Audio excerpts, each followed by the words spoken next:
Aliens landed to conquer medieval Earth. Humanity had already colonized their homeworld. Fleet Commander Ossik Draeven had chosen the year carefully. His intelligence division had studied the pale blue world designated Terra Prime for nearly a decade, cataloging its scattered kingdoms, its horse-drawn armies, its cities still lit by fire rather than any form of contained energy. By every measure his analysts could produce, this was a species still centuries away from understanding what a starship even was, let alone building one, and a world at that stage of development, Draeven had long believed, was the easiest kind of world to take. No orbital defense to break through. No fleet to scatter. Just open sky, open ground, and a population that would look up at his descending ships and see nothing but gods or demons, whichever story made surrender come faster. The survey that had convinced the Compact's War Council to authorize this invasion had been compiled over 8 years by a rotating team of analysts who had never once set foot on the planet's surface, relying instead on long-range passive scans and a handful of brief, cautious atmospheric flybys designed to avoid detection by a population that, as far as anyone could tell, possessed no means of detecting anything above their own sky in the first place. The resulting report, 400 pages of population estimates, agricultural output projections and technological benchmarking, had concluded with a single confident recommendation. Terra Prime represented a low-risk, high-value territorial acquisition, ripe for annexation with minimal resistance expected. Draeven had read that report a dozen times in the months leading up to the campaign, had briefed his senior officers on its findings, had built his entire approach to first contact around its central premise that this was a world caught in its own deep past, unaware that anything else existed beyond its horizon. It had never once occurred to him, in all those months of preparation, to ask why a planet this valuable, sitting well within a region his own intelligence division knew to be loosely claimed by the increasingly troublesome Terran administration, had never drawn any apparent Terran attention at all. That absence of attention had read, to every analyst who touched the report, as confirmation of the planet's unimportance. It had never once occurred to any of them that it might instead be evidence of exactly how carefully it was being watched. His fleet dropped out of translight above the world's northern continent on a gray autumn morning, 300 vessels arranged in the wide, deliberate formation the Dravani Compact used specifically to overawe pre-spaceflight civilizations before a single shot was fired. Draeven stood on his flagship's bridge and watched the planet's surface resolve beneath them, green and brown and threaded with rivers, dotted here and there with the stone walls of medieval towns that had no idea, in that particular moment, that their entire history was about to bend around what was approaching from above. "Sensor sweep complete, Commander," said his adjutant, a precise young officer named Val. "Population centers mapped, largest concentrated settlements identified for initial contact. No detected technology beyond Iron Age metallurgy and basic siege engineering. This should be a clean campaign." Draeven allowed himself the smallest measure of satisfaction. "Prepare the first landing craft for the largest continental kingdom. We'll make contact with their ruling structure directly, demonstrate capability, and let word spread from there. These campaigns go faster when the people themselves do the work of frightening each other into submission." It was during the descent toward the kingdom's capital that Val's console produced the first anomaly, small enough that he almost dismissed it as sensor drift.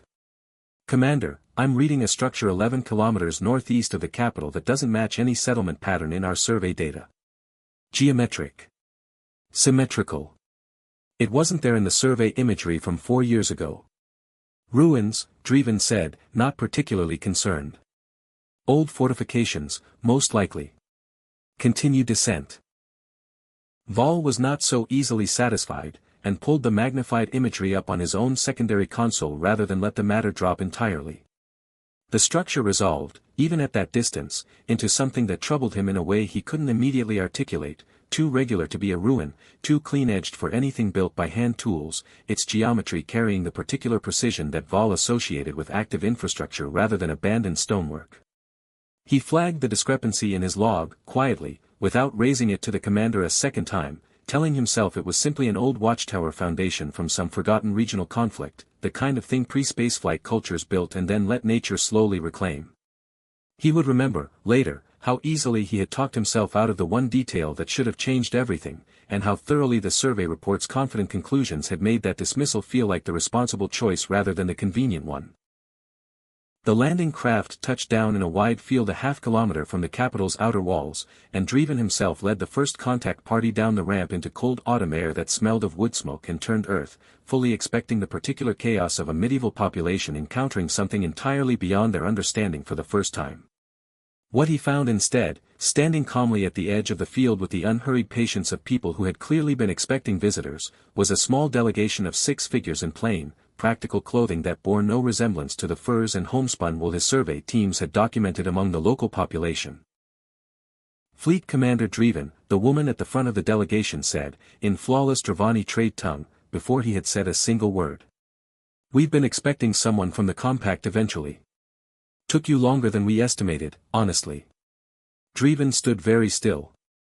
"You speak our language." "We speak 41 languages across this sector," she said. "Comes with the job. My name is Director Kessa Marlowe, Terran Frontier Development Office. I'd say welcome to Earth, but I have a feeling that's not quite the introduction you were prepared to give." She glanced past him toward the landing craft still settling on its struts.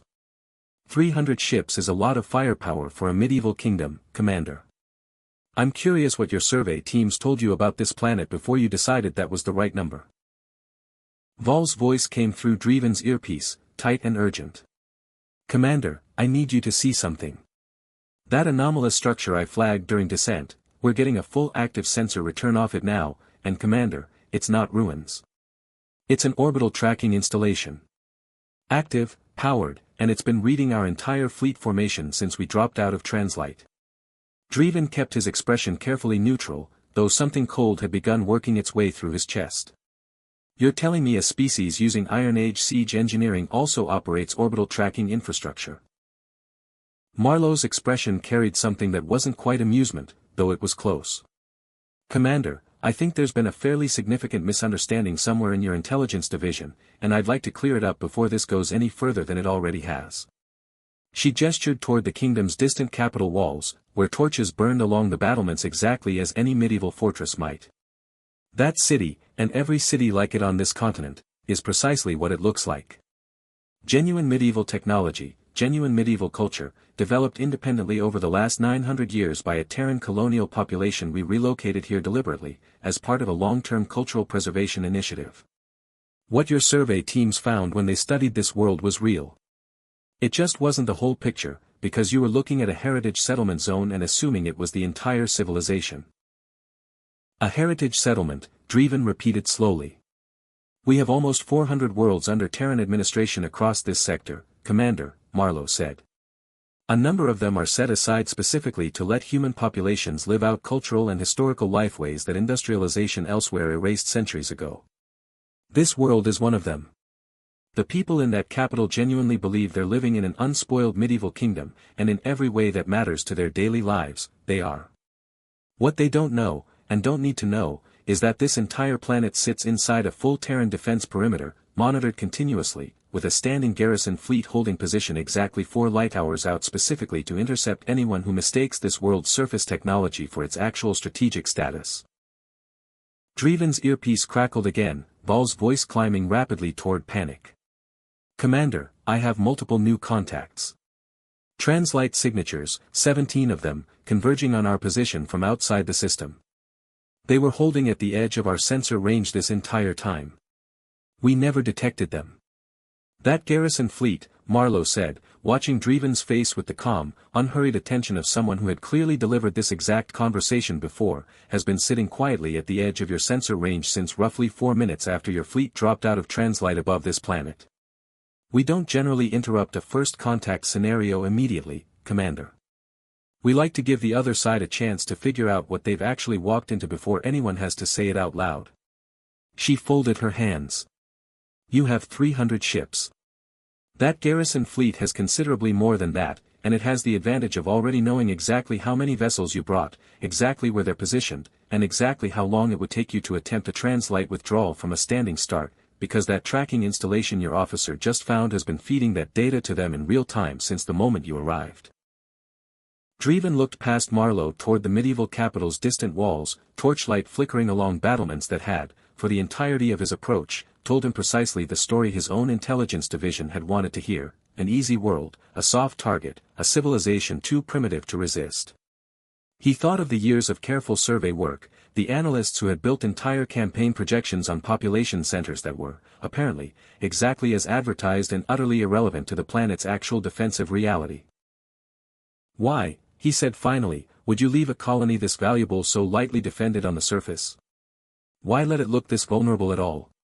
"Because the people living in that kingdom deserve to live their lives without a visible garrison fleet parked over their capital reminding them every day that the outside galaxy exists," Marlowe said, and for the first time, something in her voice softened slightly, genuine rather than diplomatic. "They came here, or their ancestors did, specifically to get away from that kind of world. We don't get to protect that choice by making it look protected, Commander. We get to protect it by making sure nobody who actually threatens it gets close enough to matter, quietly, before the people down there ever have to know it happened." She looked back toward him, the softness gone again, replaced by the flat clarity of someone laying out terms. "You've got two options here. You can attempt to hold position and see how the math works out against 17 ships that already know exactly where every one of your 300 is sitting. Or you can withdraw your fleet now, quietly, and we can have a considerably longer conversation later about what the Compact actually knows and doesn't know about Terran-administered space, because I suspect this isn't the last misunderstanding your survey division is going to walk you into if somebody doesn't correct the record soon." Draeven stood in the cold field for a long moment, listening to Val's voice repeating updated contact numbers in his ear, each one worse than the last, and made the only calculation that still made sense to make. "Signal the fleet," he said quietly. "Immediate withdrawal. All ships." Marlowe watched the Draevani landing craft lift back off the field, engines throwing up a wide circle of flattened grass and dead leaves, and did not move until the last of it had cleared the low cloud cover overhead. Behind her, unseen by the retreating fleet and entirely unnoticed by the kingdom's own population, a quiet relay signal went out from the tracking installation 11 kilometers northeast, confirming to the garrison fleet holding 4 light hours out that the situation had resolved without incident, and that the standing perimeter could return to its usual passive posture. 3 weeks later, in a briefing room on a Terran administrative station well outside the settlement zone's boundary, Marlowe presented her incident report to a small panel of frontier oversight officials. The Draevani Compact operated on 8-year-old survey data that never accounted for a monitored heritage colony, she said, closing her report. "That's a gap in how we're managing the boundary between visible settlement zones and the classified defense architecture around them, and honestly, Commander Draeven isn't the first outside power to make that mistake. He's just the first one polite enough to withdraw before we had to prove the point the hard way." An older official near the end of the table frowned thoughtfully. "How many more of these heritage worlds are running the same setup? Visible surface culture, invisible defense shell." "Currently, sir. 11, across 3 sectors," Marlowe said. "And I'd like to request additional survey countermeasures for at least 4 of them before another fleet commander decides a medieval kingdom looks like an easy afternoon's conquest." She paused, allowing herself something close to a smile. "In fairness, it usually does look that way, right up until it very much doesn't." Back on the surface, in the torchlit capital of a kingdom that would never learn how close it had come to invasion that autumn morning, the harvest went on exactly as it always had, uninterrupted, unwitnessed by anyone within its walls, protected by a garrison fleet its people would never know existed and a director who had spent the entire encounter making absolutely certain it stayed that way. Commander Draeven's official report to the Compact War Council, filed 4 days after his withdrawal, was considerably more cautious than the survey document that had sent him to Terra Prime in the first place. He recommended, in language his superiors found almost unrecognizably restrained coming from a fleet commander with his record, that all future campaign planning against suspected Terran-administered territory include a minimum 30-day passive observation window at extreme sensor range before any fleet committed to a landing approach. The recommendation was quietly adopted. It did little to slow the Compact's ambitions elsewhere along the frontier, but it ensured that no other commander walked into a heritage world quite as blind as Draeven had, and for that much, at least, Val would later admit privately to a colleague, the commander deserved some credit for learning the lesson at all, however expensive it had been to learn it. Val himself requested reassignment to the Compact's intelligence division within the month, driven less by ambition than by the particular discomfort of having flagged the one anomaly that mattered and then let himself be talked out of pursuing it. He spent the better part of the following decade specializing in exactly the kind of long-range structural analysis that might have caught the tracking installation months before any fleet ever approached the planet, and became, in time, one of the Compact's foremost skeptics regarding any survey report that described the target as unusually undefended. He never spoke publicly about Terra Prime, but colleagues who worked closely with him noted that he asked, on every new assessment that crossed his desk, some version of the same question: what would we expect to see if this world's apparent weakness were the plan, rather than the truth?